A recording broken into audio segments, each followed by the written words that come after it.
एक समय की बात है। एक रात जोरों की बारिश हो रही थी। सोनू नाम का एक छोटा चिड़िया अपने घोंसले में बैठे हुए थे।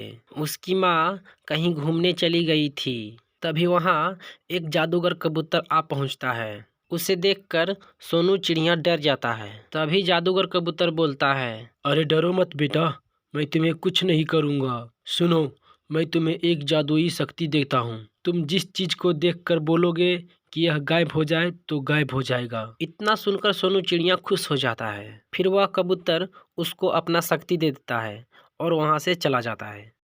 जब सुबह होती है तो वह चिड़िया घूमने जंगल में चला जाता है। फिर वह अपना शक्तियों का इस्तेमाल करने लगता है।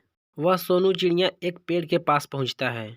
वहां एक चिड़ियों का अंडा रहता है और वो अपना शक्ति से अंडे को गायब कर देता है।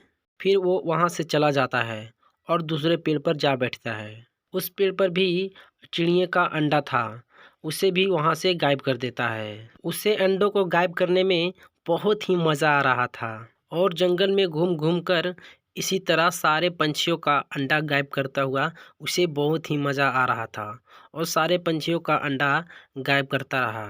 जब शाम हुई वह अपने घोंसले में आ बैठा, पर उसे बैठा हुआ मन नहीं लग रहा था।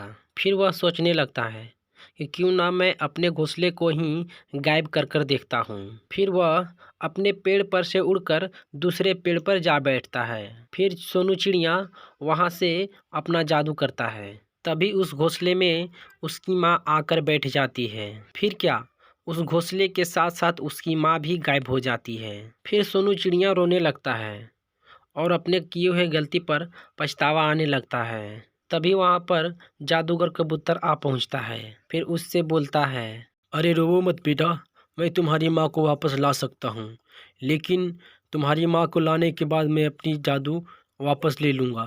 फिर सोनू रो रो कर बोलता है, आप मेरे से कुछ भी ले लीजिए, लेकिन मेरी माँ को वापस ला दीजिए प्लीज।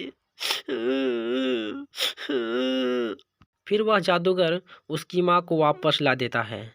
फिर वहाँ से वह गायब हो जाता है। फिर वह सोनू चिड़िया अपनी माँ को देखकर खुश हो जाता है और अपनी माँ के पास जाकर लिपट जाता है और इसी तरह अपना खुशी खुशी जीवन जीने लगता है।